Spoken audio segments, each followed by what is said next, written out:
Assalamualaikum warahmatullahi wabarakatuh. Innal hamdalillah nahmaduhu wa nasta'inuhu wa nastahdihi wa nastaghfiruh.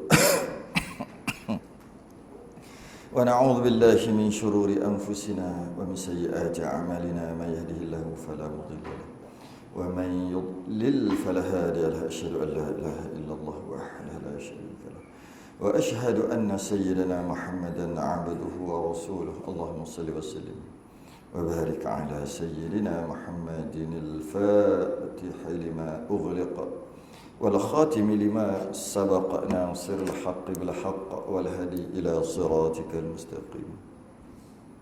Sallallahu alaihi wa ala alihi wa ashabihi haqqa qadrihi wa miqdarihi al-azim. Allahumma nawwir bil kitabi basari wa atliq bi lisani shrah bi sadri yasta'mil bihi jasadi bihawlik wa quwwatika fa innahu la hawla wa la quwwata illa bik. Subhanaka la ilma lana illa ma 'allamtana innaka antal alimul hakim. La hawla wa la quwwata illa billahil aliyyil azim. Amma ba'du. Alhamdulillah, kita rafa'kan kesyukuran dan terima kasih kita kepada Allah Taala. Pada malam ni kita sambung Majmu' Salasi Rasail, himpunan 3 risalah. Kita pada risalah yang ke-3, risalah yang terakhir pada membicarakan tentang Ashabul Kahfi, sambungan kisah Ashabul Kahfi, The Seven Sleepers, 7 orang yang tidur dalam gua yang diceritakan dalam surah Al-Kahf. Orang Melayu panggil surah Al-Kahfi, muka surat 152, Rumi, Jawi 60. Jawi 60, Rumi 152. Sambungan daripada cerita sebelum ni lah, kisah sebelum ni, yang mana kalau dah terlupa dah kot sebab bulan lepas kan, iaitu datang Yahudi 3 orang tanya Sayyidina Umar Al-Khattab, tak boleh jawab. Kemudian baru je Sayyidina Umar kata aku nak kata tak boleh jawab. Maka sahabat kata nanti dulu kita panggil Sayyidina Ali. Sayyidina Ali bukannya orang calang-calang, kau lupa ke? Okey, panggil Sayyidina Ali. Sayyidina Ali datang dan dia boleh jawab semua soalan-soalan pendeta Yahudi 3 orang tadi. Maka 2 orang daripada 3 orang ni masuk Islam sebab dah boleh jawab semua. Yang seorang lagi ni degil sikit. Seorang ni. Dia kata tak puati. Satu lagi soalan dia apa? Siapakah dia Ashabul Kahfi? Kalau betul baru nak masuk Islam. Kata Sayyidina Ali, tak payah cerita banyak. Ada nama surah ada diceritakan dalam Quran kami. Oh, itulah. Ada dengar juga Quran kamu tu yang kamu bangga-banggakan tu. Jika kamu adalah orang yang benar, jika Nabi kamu benar dan jika agama kamu benar, cerita Ashabul Kahfi. Maka Sayyidina Ali cerita satu. Kita dah cerita banyak lah tu. Sayyidina Ali berkaitan dengan Ashabul Kahfi. Dia cerita daripada start raja tu dulu. Raja yang beriman kemudian mati. Datang raja yang tak beriman, daripada, kalau dalam kitab itu tulis Paris. Ingat tak? Paris. Bukan negara Paris, Perancis, bukan. Fa alif Rosin, Parsi itu, Farus. Tapi jadi Rumi jadi Paris pula. Jangan ingat Perancis pula. Perancis mari di situ buat apa benda. Okay? Rumi ni biasalah kan. Biasalah Rumi masalah. Okay? Jadi datang namanya Diyyanus. Raja amat keras lagi kafir, maka dia menukar rakyat waktu tu daripada beriman kepada kufur dengan Allah. Dan dia bina satu mahligai yang besar, panjangnya 1 farsakh dan lebarnya 1 farsakh. Mahligai dia tu daripada batu yang putih. 1 farsakh ni lebih kurang 5 km, 4.8 km. Itulah besar istana dia tu, mahligai dia. Wui, besar. 5 km kali 5 km. Ada 4,000 tiang daripada emas, 1,000 lampu daripada emas, rantainya daripada perak, sebagainya. Macam-macam lah kita dah cerita dah sebelum ni. Hebat. Kemudian dia ada tempat singgahsana dia. Singgahsana dia ataupun dipanggil sarir. Dia buat daripada emas. Panjangnya 80 zirak. 80 zirak, 80 hasta. Ni satu hasta, 80. Lebarnya 40 zirak, 40 hasta. Ditatahkan segala permata. Duduklah Raja Dikyanus tadi dekat situ. Dia cerita dari situ Sayyidina Ali ni. Ni kita dah cerita dah sebelum ni. Saja je saya nak sebab bulan lepas kan. Lepas tu dia ada ambil berapa puluh ni? 50 kanak-kanak. Kanak-kanak daripada pembesar-pembesar hulu balang dia untuk jadi pelayan. 50 kanak-kanak. Dipakaikan kanak-kanak tu dengan kain sutera dan sebagainya. Ada sirwal. Ingat lagi sirwal. Bahasa Arab sirwal. Jadi bahasa Melayu apa? Seluar. Dah sebut dah sebelum ni, dah kata dah. Kalau saya dah bagi banyak dah yang bahasa Melayu asalnya bahasa Arab, saya rasa dah boleh cakap Arab dah. Sebab 50% bahasa Melayu dan bahasa Arab. Cuba tukar sikit je. Seluar tu sirwal. Sirwal lagi jadi seluar. Seluar. Pergi sampai ke utara seluar. Tak ada. Okey.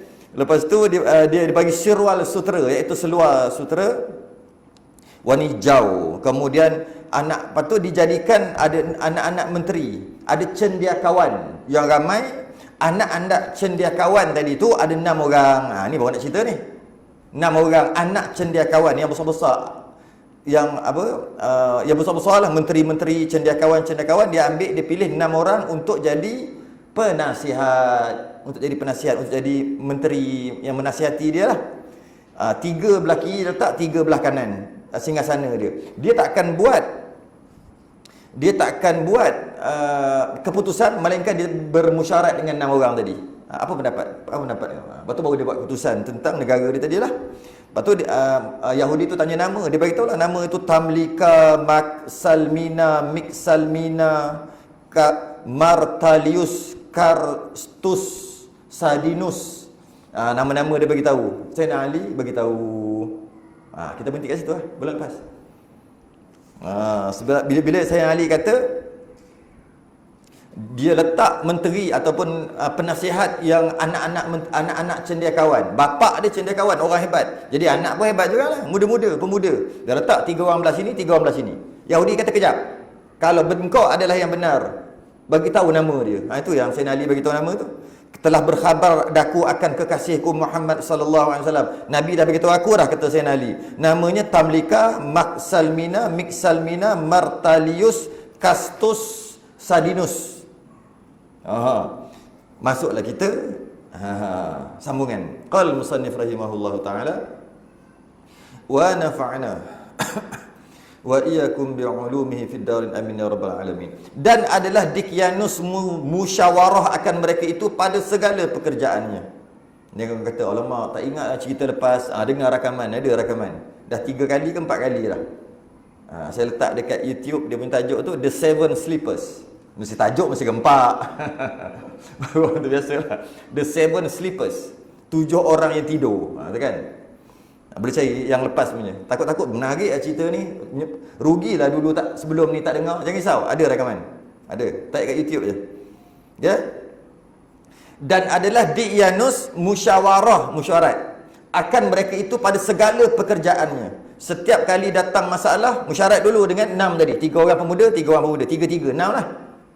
Dan adalah ia apabila duduk tiap-tiap hari pada halaman rumahnya. Rumah ni bukan rumah, istana tadi itulah yang 5 km, 4.8 km kali 4.8 km tadi, dan ada singgah sana yang besar tadi. Dia duduk di situ, istilah panggil rumah lah, sebenarnya istana, dan berhimpun manusia padanya. Rakyat-rakyat apa-apa hal datang ke situ lah. Balai rong seri. Nak mengadu apa-apa semua di situlah, dia kan raja. Dan berhimpun manusia padanya, masuk pada pintu kampungnya, masuk pada pintu rumah istana dia tadi tu, 3 orang menteri. Okey, sekarang ni dah gitu. Masa dia kata time ni time siapa-siapa nak melawat, nak minta bantuan apa, nak mengadu apa-apa, okey masuk. Dan setiap hari 3 orang penasihat akan duduk belah kiri 3, belah kanan 3. Dan setiap hari ada pintu masuk kampung, mudah kita kata apa, pintu gerbang. Dekat pintu masuk gerbang tu datang lagi 3 orang menteri. Ni yang lain pula. 3 orang menteri, pada tangan salah seorang menteri itu dia pegang bejana bekas. Bekas tu daripada emas. Okey? Dipenuhkan dalam bekas emas tadi, dipenuhkan daripada kasturi. Ada kasturi. Okey? Air bau, wangi. Dan ni kasturi ni, kasturi betul lah ni, kasturi kijang tu. Yang kijang punya kat bawah, bintil apa nama? Bintil kat bawah perut. Bawah perut tu. Bukan kasturi yang beli kat Maiden. Tu 5-10. White Pemo. Itu apa? Pergi beli letak, tak sempat nak sembahyang, hilang lah bau dia. Bukan yang tu. Itu kasturi kan betul. Kasturi betul mahal weh. Kasturi yang daripada kijang dekat perut, bawah perut. Kijang tu ada bintil macam besar ni kot. Ada berbulu. Bila dia dah matang benda tu, benda alas kat bawah tu, dia gatal, dia garu, dia akan jatuh. Jatuh ambil bintil tu lah. Itu asal daripada darah kijang tu sendiri. Akhir sekali jadi hitam, dia kerah jadi hitam. Itulah yang harum tu, kasturi tu. Okay? Seorang daripada bejana dipenuhkan dengan kasturi. Wangi lah. Okay? Dan pada tangan yang kedua, menteri yang kedua bawa satu bejana juga daripada perak. Bejana tu dibuat daripada perak, dipenuhkan dengan air mawar. Air mawar. 2 dah. Kan 3 orang menteri tadi. Dan pada tangan yang ketiganya, menteri yang ketiga ada seekor burung, bawa burung. Burung apa tau? Tak sebut burung apa. Okey. Maka diteriakkan akan burung itu. Diteriak tu bukan dia berjerit. Kejutlah burung tu. Maksudnya dia bagi isyarat. Menteri tadi dia mengeluarkan suara, dia bagi isyarat dekat burung tu. Tak tahu lah macam mana. Burung macam mana? Gitu kan. Burung apa, tengok burung apa tu lah. Gitu. Dia bagi isyarat. Itu maksud teriak, bukan kata wow. Kejutlah burung tu lagi. Dia bagi macam suruh. Bila dia dengar je benda tu, burung tak akan buat apa yang dia nak buat, kan? Gitu. Dia dah hajar dah burung tu. Bila dia keluarkan suara tadi, dia teriak akan burung itu, burung tu pun faham. Maka terbang ia burung tu. Kan menteri yang ketiga pegang burung kan, terbang hingga dijatuhkan dirinya di dalam bejana air mawar. Boleh ya? Burung boleh ajar gitu? Boleh kok. Saya pernah tengok helang dia ajar tangkap binatang. Boleh. Tapi dia pun tangan habis bercala-cala. Kadang-kadang dia pakai alat dia tu, tapi kadang-kadang helang, tahu ke? Burung helang, saya tak tahulah, boleh ajar. Merpati boleh ajar. Suruh dia nak buat apa-apa. Tapi yang ni dia boleh ajar. Bila dia buat bunyi kurr gitu, burung tadi terbang, dia faham dah. Masuk dalam bejana air mawar yang perak tadi, berguling-guling. Berguling, sehingga dia berguling-guling di dalamnya, di dalam bejana, dalam bekas tadi, hingga kering air mawar itu dengan bulunya. Maknanya air mawar tadi semua masuk dalam bulu, menyerap lah. Bukan menyerap dia, menyerap lah adik kat dia. Dan air mawar tu kering lah. Maknanya burung ni banyak bulu juga. Kalau kurang bulu, macam mana dia nak serap tak? Okey. Lepas dah menyerap semua, dan sayapnya menyerap dekat bulu dan sayapnya. Kemudian diteriak akan dia oleh yang kedua. Menteri yang kedua bagi isyarat lagi. Kurr, kurr. Betul tidak tu bunyi. Tak kisahlah. Dia buatlah bunyi apa pun. Dia buat bunyi burung. Menteri yang kedua. Ini menteri ke ahli silap mata ni? Kita baca je lah. Kita tak tahu. Maka bila dia buat gitu, maka terbang ia. Terbang. Dia terbang tinggi-tinggi, dijatuhkan dirinya di dalam bejana kasturi. Dia ada, kalau saya baca kitab lain lah kan, kitab lain dia tulis lain, dia bukan macam tu. Tak apa, kita baca yang ni dulu. Yang kitab yang saya baca, yang lain lah. Dia masuk, kemudian dia pergi naik dia ni dulu, lepas tu baru datang balik. Yang ini dicampur terus dengan air mawar tu. bila menteri yang kedua tu yang pegang kasturi tu, berjana emas yang ada kasturi, dia buat bunyi gitu. Lepas tu dia masuk pula, tengok ni. Dijatuhkan dirinya di dalam berjana kasturi dan berguling-guling ia di dalamnya, maka dikeringkan barang di dalamnya dengan bulu dan sayapnya. Maknanya tadi dah masuk dalam bulu-bulu dia. Penuh dah, berat dah. Macam mana dia boleh masukkan kasturi? Tak tahulah. Banyak tebal sangat bulu Kemudian maka diteriak akan dia oleh yang ketiga, menteri ketiga. Maka terbang ia dan dijatuhkan dirinya atas mahkota Raja Diyyanus. Dia terbang. Bila dia terbang tu jatuhlah sikit-sikit tu. Air-air tadi tu. Yang serap tadi tu. Dia pergi atas mahkota dekat kawasan tu lah, singgasana Diyyanus tu. Maka dikibaskan bulunya dan sayapnya atas kepala raja itu. Dekat mahkota gitu. Dengan kasturi dan air mawar yang tersebut. Jadi wangi Macam tu orang dulu buat. Hebat tak? Kita boleh buat gitu. Cuba ajar burung. Kita buka, pegang aja lagi tu pasal. Maknanya hebatlah teknologi orang dulu. Ilmu orang dulu hebatlah. Macam ni dia boleh buat latih burung sampai macam tu sekali. Dalam kitab yang saya baca, kitab lain lah kan. Burung tadi masuk dalam air mawar. Lepas tu dia terbang. Lepas tu dia kibaskan bulu dan sayap dia dekat ramai-ramai semua. Maka wangi. Kemudian menteri yang kedua buat bunyi. Bunyi tu. Dia datang masuk dekat kasturi pula.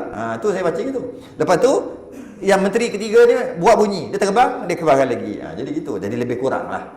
Mungkin dia pendekkan cerita ni kot. Masuk dua-dua terus. Sebab berat nak masuk. Kalau dah masuk satu tu dah penuh dah dengan air dekat bulu dia. Masuk yang kedua tak serat dah. Mungkin dia pendekkan cerita lah. Dia pendekkan cerita. Maka dikibaskan bulunya dan sayapnya ke atas kepala raja itu yang pakai mahkota tadi dengan kasturi dan air mawar tersebut. Maka wangilah balai rong seri tadi. Wangi. Jadi selesa lah orang dalam tu. Begitu caranya. Maka, sambung lagi. Adalah Raja Diyyanus kekal ia. Dia patutnya bukan koma tu. Dia lebih sesuai titik. Sebab maka tu cerita lain lah. Maka adalah Raja Diyyanus, raja tadi, kekal ia di dalam kerajaannya 30 tahun. Setelah dia ambil kerajaan yang asalnya raja beriman. Bila raja tu mati, dia serang lah, mana kata, ambil alih daripada Parsi. Dia ambil alih. Kemudian dia tukar kerajaan tadi daripada kerajaan Islam ataupun kerajaan yang mentauhidkan Allah ataupun beriman, tak tahulah waktu tu macam mana, kepada kerajaan yang macam ni, kerajaan yang kufur pada Tuhan. Dan selama 30 tahun kekal macam tu. Makmurnya negara tu macam tu 30 tahun. Tiada mengenai akan dia Raja Diyyanus tadi sakit kepala. Tak pernah kena sakit kepala. Hati-hati. Orang yang tak pernah sakit kepala, hati-hati. Sakit kepala ni antara sakit yang baik kalau dapat. Cuma bukan sakit kepala sampai tu, maksudnya tak pernah sakit kepala, bahaya. Kenapa? Orang yang tak pernah sakit kepala ni biasanya yang lawan perintah Allah. Fir'aun, Namrud, semua tak pernah sakit kepala. Termasuklah ni, Diyyanus pun tak pernah sakit kepala. Akhir sekali dia sihat, tak pernah sakit.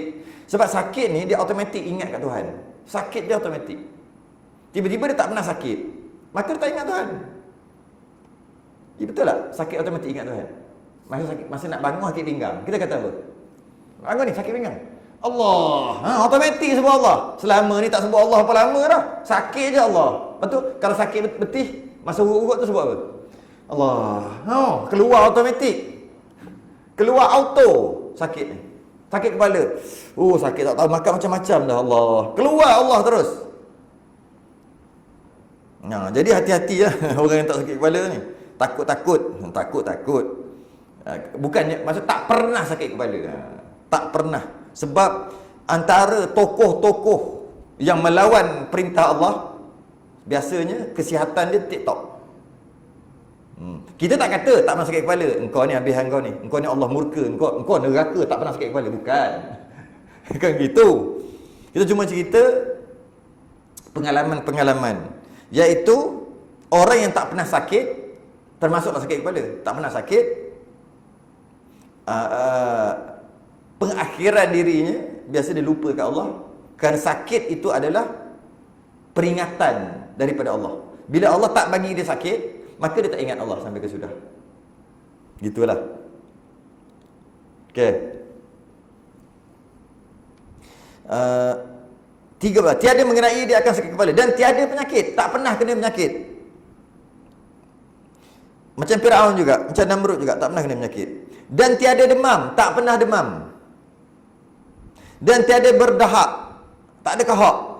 Yang tui tu lah. Tak ada. Tiada berhingus. Seh. Tak ada. Tak pernah kena sesama. Dengan sebab tadi tu, dengan sebab tak pernah kena penyakit, malah kalau Firaun lagi lah, bersin pun tak pernah. Bersin pun tak pernah. Okey? Maka tak kala melihat ia akan demikian itu pada dirinya, dia pun tengok, aku ni sihat betul lah. Takabur ia. Itu kesan dia. Takabur ia. Dan melampaui had pada maksiat. Dia dah melampaui batas. Dah melampau batas pada maksiat. Dia buat apa-apa pun okey. Dia buat apa-apa kejahatan pun makin kaya. Dia buat apa-apa maksiat, makin besar kerajaan dia. Dia buat apa saja yang dikatakan salah, tak pernah berdemam, tak pernah sakit pun. Dan keras ia. Melampau batas pada maksiat dan keras ia. Keras hati dia. Dan derhakakan Tuhan. Dah derhaka pada Tuhan. Dan mendakwa ia akan ketuhanan lain daripada Allah Ta'ala. Last kali mengaku Tuhan. Gitu. Last kali mengaku Tuhan. Dan menyeru kepadanya segala orang besar-besar kaumnya. Bila dia rasa dia tu Tuhan, maka dia panggil orang-orang besar, menteri-menteri besar daripada kaum dia. Maka orang yang memperkenan dia, diberi akan dia harta. Aku sekarang ni baru sedar aku ni Tuhan sebenarnya. Sebelum ni tak sedar. Baru tiba-tiba je. Masa kecil tak ngaku Tuhan pun. Masa bayi tak ngaku Tuhan pun. Masa kecil-kecil kan, jatuh, aduh luka nangis, tak ngaku Tuhan pun. Tiba-tiba dah jadi macam ni, mengaku Tuhan. Dan dia panggil pembesar-pembesar dia, kepala-kepala yang besar ni, aku Tuhan, kau mengaku aku ni Tuhan. Iktiraf aku ni sebagai Tuhan. Maka pembesar tadi pun iktiraf. Oh betul lah kalau begitu. Aku tengok pun memang betul lah. Engkau tak pernah sakit, engkau hebat, engkau punya kerajaan yang besar. Maka kami kata engkau Tuhan. Apa lagi? Bila kata gitu, diberi akan dia harta. Dapat harta. Dan dikurniakan dia macam-macam harta dan dipersalinkan dia. Diberi persalinan. Baju-baju yang hebat. Dan, maknanya diberi persalinan tu maksud dia dapat macam-macam lah. Dapat macam-macam lah. Dapat projek. Engkau dapat projek longkang. Terus bagi projek. Banyak 2.5 juta. Apa lagi nak? Siapa lagi? Ngaku aku ni Tuhan. Bagi projek ni pula. Engkau ambil projek makan-makan. Bahan-bahan basah engkau bekalkan. Siapa lagi? Itulah lebih kurang.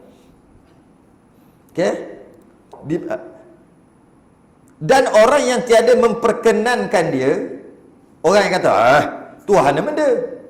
Bukan masa kecil-kecil, masa kita kawan sama-sama kecil-kecil, aku sepak kau nangis. Contoh begitu. Tiba-tiba kau ngaku Tuhan. Apa hal? Contohlah. Tak mengaku. Tak memperkenankan dia. Dan tiada mengikut akan dia. Merepek engkau ni. Tiba-tiba jadi Tuhan. Tuhan apa? Ke semalam kau begok? Tuhan apa begok? Contoh. Kau hajar ni. Dia buat apa? Dibunuh akan dia. Bunuh.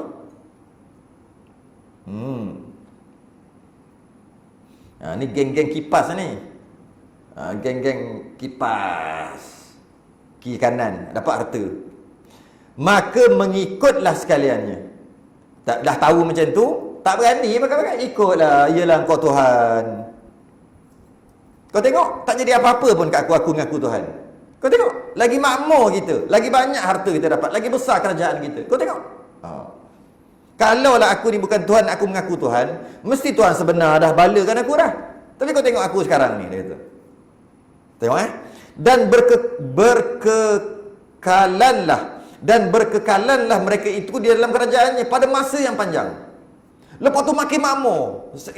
Semakin lama kita sembah Tuhan ni, raja tadi, Daqyanus tadi, makin besar kerajaan kita, makin makmur negara kita. Betul dah kita sembah ni. Masa yang panjang. Bukan masa pendek, masa yang panjang, bertahun-tahun. Masa yang panjang, dan mereka teruskan menyembah mereka itu akan dia lain daripada Allah Ta'ala. Pakat-pakat sembah dia, sembah. Aduh, naya. Siapa nak berani nak mati? Sembah je lah. Lepas sembah, kaya. Lepas sembah, kaya. Macam tu lah. Kalau cuba kau doa, lepas kau doa dapat harta tak? Doa kepada Tuhan, tak dapat. Cuba kau sembah dia, kata dia Tuhan, dapat. Tak Tuhan lagi. Maka antara adalah ia pada satu hari, mau nak jadi cerita, nak dijadikan cerita pada satu hari, iaitu hari raya baginya. Hari raya baginya ni apa? Hari raya bagi raja tu. Maksudnya kalau kita sekarang hari jadi lah, hari jadi, hari perayaan dia, hari jadi dia. Pada hari raya baginya, hari jadi dia, duduk ia atas sarirnya, duduk dekat singgasana dia yang besar, yang hebat, yang emas tadi tu, dan mahkota di atas kepalanya. Macam biasa mahkota dekat atas kepala. Mahkota yang dibincang sebelum ni macam-macam ada atas kepala. Ada 9 apa? Mana? Ada 9 penjuru. Tiap-tiap penjuru ada sebiji lu'lu'. Lu'lu' tu mutiara yang amat cemerlang, seperti cemerlang cahaya pelita malam yang kelam mengambil ia tu. Hebatlah dia punya tu. Pakai mahkota atas kepala. Okey, sampai ada masalah aku selesaikan. Aku Tuhan. Mahilah, apa masalah? Sakit ke apa-apa, mari aku settlekan. Tiba-tiba datang kepadanya setengah daripada kepala hulu balang. Datanglah askar-askar di perbatasan yang jaga tu datang. Ketua hulu balang. Okey? Dan berkhabar ia kepadanya.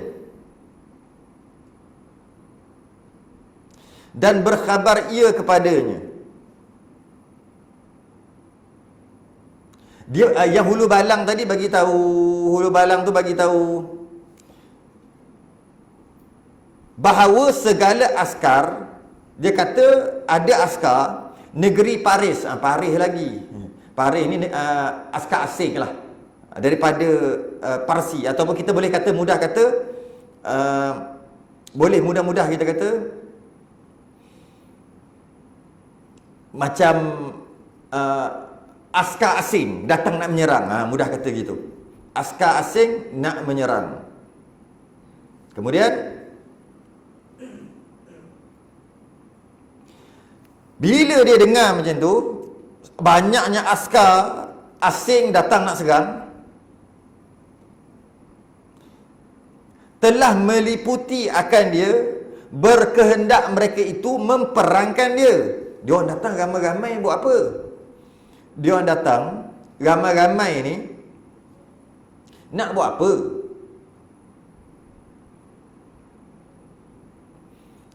Kalau datang ramai-ramai nak mengaku dia tu Tuhan, okeylah. Tapi masalahnya datang ramai-ramai ni nak buat apa? Nak perang, nak ambil kerajaan tu. Maka duka cita dia, terkejut dia. Raja tadi terkejut, Daqyanus tadi. akan sebagai duka cita yang amat sangat. Dia sudah tak tahu nak buat apa dah. Okay? Hingga gugur mahkotanya, jatuh mahkota. Jatuh mahkota daripada kepalanya. Takut macam terkejut, dan tu jatuh. Dan gugur pula ia daripada sarirnya. Oh, macam mana tu? Tergolek-golek kot. Takut tergolek-golek jatuh. Sebab sarir dia besar kan tadi. Besar dia punya singgah sana. Macam mana boleh jatuh? Macam tu lah kot. Takut ini terkejut kot. Terkejut beruk. Macam mana biasa tengok beruk terkejut? Terkejut beruk kot. Terkejut beruk, berguling-guling jatuh. Itulah kata macam mana boleh jatuh daripada sarir dia. Singgah sana dia besar. Takut ni. Maka mulalah cerita Ashabul Kahfi ni. Maka melihat oleh salah seorang daripada menterinya yang 3 pada pihak kanan. Kan tadi ada 3 kiri 3 kanan. Yang salah seorang daripada yang kanan tengok benda ni dia perasan perkara terjadi. Akan yang demikian itu, dia perasan akan yang demikian itu, yang jatuhnya pelik ni. Kenapa raja ni boleh jatuh? Dan terkejut. Siapa dia ni? Dan adalah ia mempunyai akal. Gitu pula. Semua ada akal. Ini cerdik punya orang lah. Yang salah seorang ni semua cerdik. Tapi yang ni paling cerdik. Yang cerdik yang punya akal. Namanya Tamliha. Dia ni perasan. Raja kita ni bukan raja ni. Raja merangkap Tuhan. Raja merangkap Tuhan. Tiba-tiba ada datang nak serang, dia terkejut beruk sampai jatuh singgah sana, sampai tergolek. Dia ada akal, dia fikir. Maka berfikir ia pada dirinya. Dia berfikir dan berkata ia dalam hatilah, jika Diyanus ini Tuhan seperti barang yang disangkanya itu, kalau Diyanus ni Tuhan macam yang dia dakwa, niscaya tiada duka cita ia. Mestilah dia tak takut apa dia Tuhan. Dia takut apa dia Tuhan? Oh, nak serang aku Tuhan. Dia dah otak dia dah berjalan. Sebelum tu otak tak berjalan. Otak dah berjalan dah. Dan jikalau ia Tuhan, niscaya tiada tidur ia. Baru terfikir pula. Dah ada satu kesalahan dia buat dia terkejut. Kalau dia Tuhan, takkan tidur. Tuhan tidur. Dia kata, dan tiada kencing. Kalau Tuhan takkan kencing. Busuk lah hacing. Tuhan benda kencing, busuk lagi. Dia kata gitu, dia terfikir. Dan tiada, apa tu? Berak tu. Kalau ikut Jawi tu pelik sikit. Dan tiada berak. Kata Tuhan tapi berak. Tuhan benda.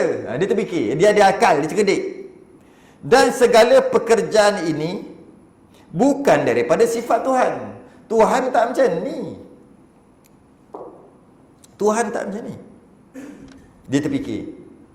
Dan adalah segala menterinya yang 6 itu. Okay, habis cerita. Lepas peristiwa itu berlaku, habislah cerita. Dia nak cerita yang lain pula. Bermula saat itu, Tamliha ni yang perasan ni sentiasa ada keraguan dalam hati dia. Sekarang ada serang, dia serang. Mungkin 2-3 hari nanti akan datanglah, sampailah tentera tadi tu. Maka dia duk fikir sejam, 2 jam, 3 jam gitulah. Okay. Ni cerita lain pula. Dan adalah segala menterinya yang 6 itu, yang 6 orang yang 3 kiri 3 kanan tadi, duduk tiap-tiap hari pada seorang daripada mereka itu. Itu yang susah sikit ni. Duduk tiap-tiap hari duduk tiap-tiap hari pada seorang daripada mereka itu. Macam mana nak faham? Dan adalah segala menterinya yang 6 orang tadi duduk tiap-tiap hari pada seorang daripada mereka itu. Dia gini, 6 orang menteri ni, diorang memang akan berhimpun, akan berjumpa, buat perjumpaan 6 orang tadi. Dan mereka biasanya akan buat giliran. Hari ni balik kerja lah. Balik kerja hari ni kita duduk rumah himpun ni, kita makan-makan. Esok kita pergi rumah menteri yang lain pula makan-makan. 6 orang tu bergilir-gilir. Bergila-gila. Hari ni hari rumah siapa? Rumah dia. Okey, pergi rumah dia ramai-ramai, borak-borak, makan-makan, habis kerja. Macam itulah. Begitulah tiap-tiap minggu. Okey? Itu maksud dia. Dan adalah segala pekerjaan ini, bukan. Dan adalah segala menterinya yang 6 itu duduk tiap-tiap hari pada seorang daripada mereka itu. Dan adalah hari itu kena pula pada hari kejadian tu. Hari kejadian itu pada giliran tamlikha. Giliran tamlikha, giliran rumah tamlikha berkumpul di rumah tamlikha untuk makan-makan. Yang mana tamlikha tadi itulah yang perasan bahawasanya kata Tuhan tapi menggelupur takut. Okey. Maka berhimpunlah segala mereka itu pada tamlikha, pada rumah tamlikha makan. Giliran dia. Maka makan dan minum sekaliannya. Pakat-pakat makan minum lah. Macam biasa. Dan tiada makan tamlikha. Tamlikha tak makan. Duduk termenung aja. Dan tiada minum ia. Tamlikha tak minum. Duk fikir yang tadi tu lah. Kata Tuhan, Tuhan berok. Kata Tuhan, Tuhan makan nasi. Kata Tuhan, kata baru orang datang nak serang, lagi 2-3 hari nak sampai, takut sampai terguling-guling. Kata Tuhan, Tuhan benda menakut itu. Maka berkata mereka itu, hai tamlikha, mengapa kamu tiada makan dan tiada minum? Kenapa kau tak makan minum? Ni rumah engkau ni. Maka katanya, dia pun jawab, hai segala saudaraku, telah jatuh pada hatiku sesuatu yang menegahkan daku daripada makan dan minum dan tidur. Datang satu benda dalam hati aku, dalam fikiran aku, sampaikan aku tak tenang. Aku tak boleh, tak lalu nak makan, aku tak lalu nak minum, aku tak boleh nak tidur. Ada sesuatu yang bermain di benak aku. Maka berkata mereka itu, apa ia hai tamlikha? Apa benda? Kalau ada masalah boleh kita settle sama-sama. Kau ada hutang ke? Hutang bank tak bayar ke apa cerita? Rumah tak bayar ansuran ke apa? Kau cuba cerita yang kau sampai tak boleh makan minum ni, tamlikha. Maka katanya, kata tamlikha, aku panjangkan fikirku pada langit ini. Aku fikir, setelah peristiwa tadi, dia kata aku fikir, cuba engkau tengok langit. Macam mana dia boleh terfikir tu? Dia terfikir daripada kes tadi, mengaku Tuhan. Lepas tu bila ada nak serang, takut. Tiba-tiba dia panjangkan fikiran dia, cuba engkau tengok langit. Maka kataku, siapa yang mengangkatkan dia? Siapa yang angkat langit ni? Dan meninggikan dia? Siapa yang tinggikan langit keadaannya atap? Yang langit kita duduk beratapkan langit. Kau tak terfikir ke? Siapa yang pegang langit tu? Dia atap. Dia macam atap kita. Siapa yang tinggikan dia? Sepatutnya kita mati kena hempap dengan langit. Tapi siapa yang angkat langit tu?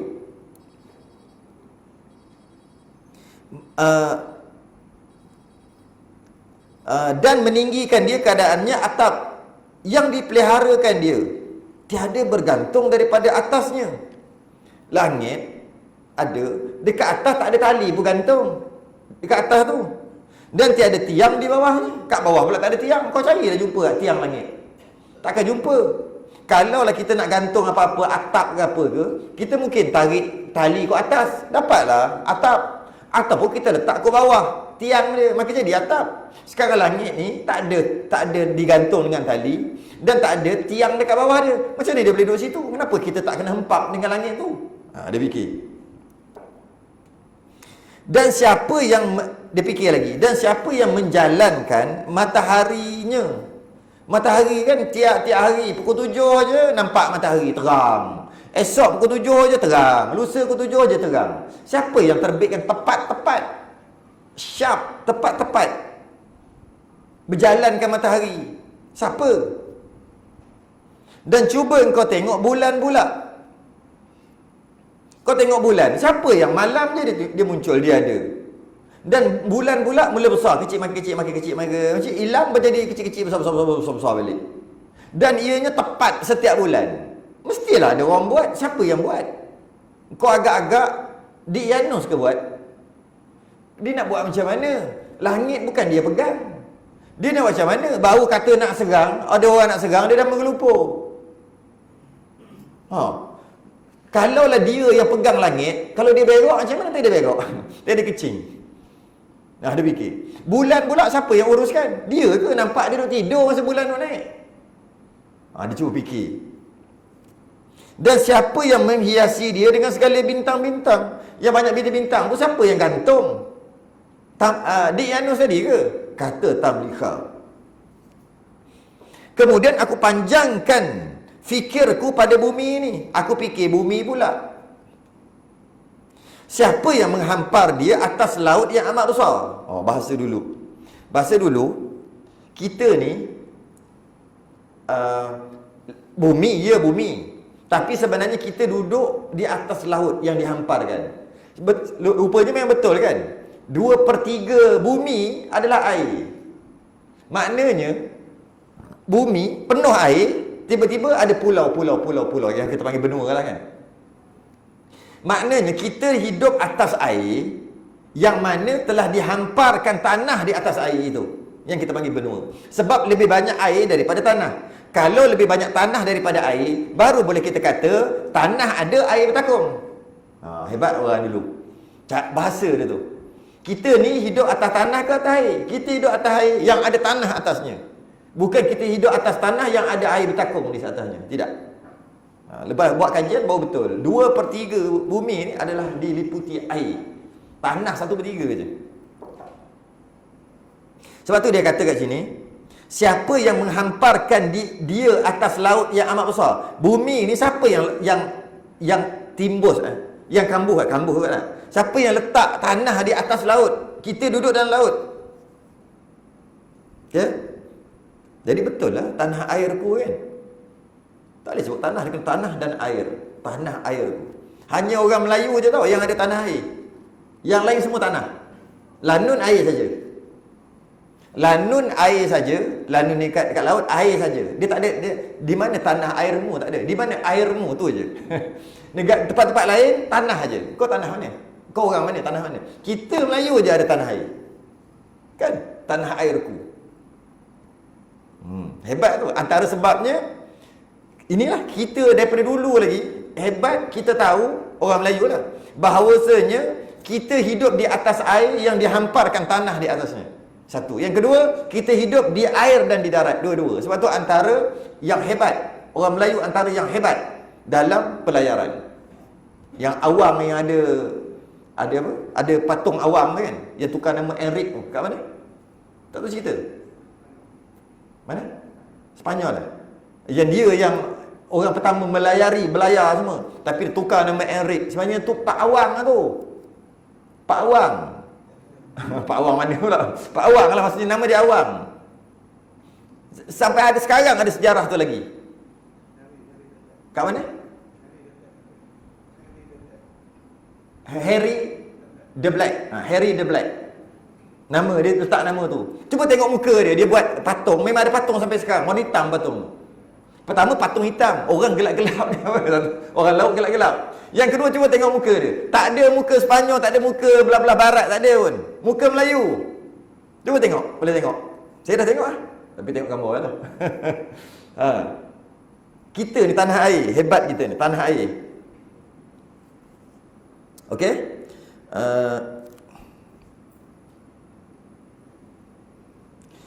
Dan siapa yang menetapkan dia? Siapa yang menetapkan dia? Siapa yang tetapkan bumi ni? Tak jatuh bumi ni. Dan diikatkan dia. Bukan. Siapa yang menetapkan tanah kita ni? Tanah kita, bumi tu. Yang kita, tanah tu diletak di atas air, di atas laut. Dan diikatkan dia dengan segala bukit-bukit tinggi. Supaya tiada bergerak dia.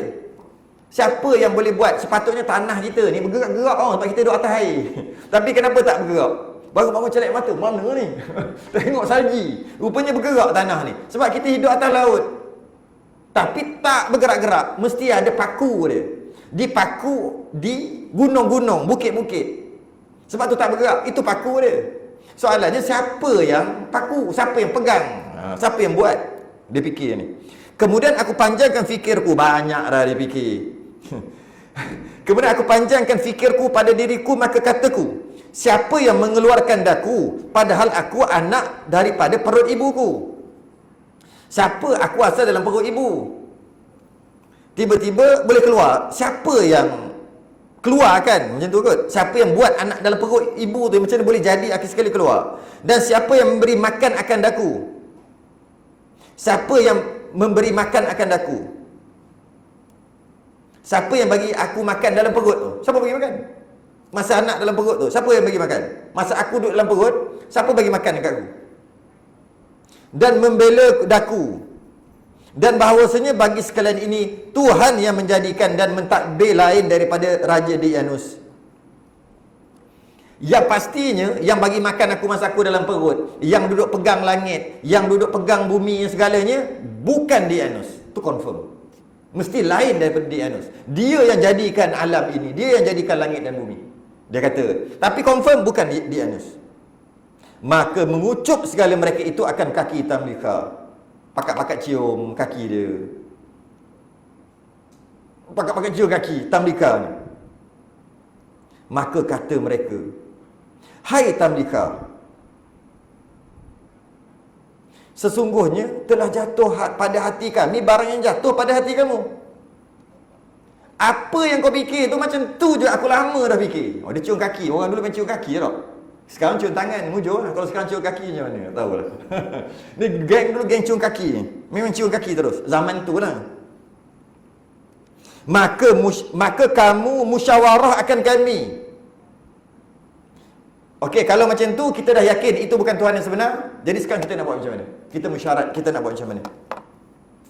Macam mana kita nak buat? Kita nak lawan ke macam mana? Dan kami dah yakin, dan orang tu yakin itu bukan Tuhan, Tuhan yang lain daripada dia. Dah lama aku fikir. Jadi kita kena musyarat, kita nak buat macam mana? Kalau kita lawan, mati ramai dah mati. Maka mereka pun bermesyuarat nak buat macam mana. 6 orang tadi. Lepas mereka mesyuarat, dapat satu keputusan. Apakah keputusannya? Kita bersambung dalam episod yang seterusnya. Ada tahlil lepas ni tak? Tak boleh lama nanya kat orang. Ada tahlil lepas ni? Lepas Isyak. Jadi kita berhenti. Maka kamu musyawarah akan kami. Maksudnya jom kita mesyuarat, engkau ketua. Kita buat mesyuarat. Kita nak buat apa ni? Nak settle macam mana? 6 orang ni. Tak jumpa lagi, tak masuk gua lagi. Sabar dulu. 6 orang yang akan masuk gua. Tapi dia kata dia 7 sleepers. 7 orang. Mana seorang lagi? Untuk mengetahui jawapannya. Jangan ke mana-mana. Pasti akan datang pada episod yang seterusnya, hari Khamis juga. Dia hari dan waktu yang sama. Okay, kita berhenti dekat situ. Dan kamu musyawarah akan kami. Musyaratlah dia nak pergi mana. Tangguh dulu. Tasbih kafarah dan suratul subhanakallahumma hamdik. Asyhadu an la ilaha illa anta. Astaghfiruka wa atubu ilaik. Bismillahirrahmanirrahim. Wal 'asr innal insana lafi khusr illa alladhina amanu wa 'amilus salihati wa tawassaw bil haqqi wa tawassaw bis sabr. Assalamualaikum warahmatullahi wabarakatuh.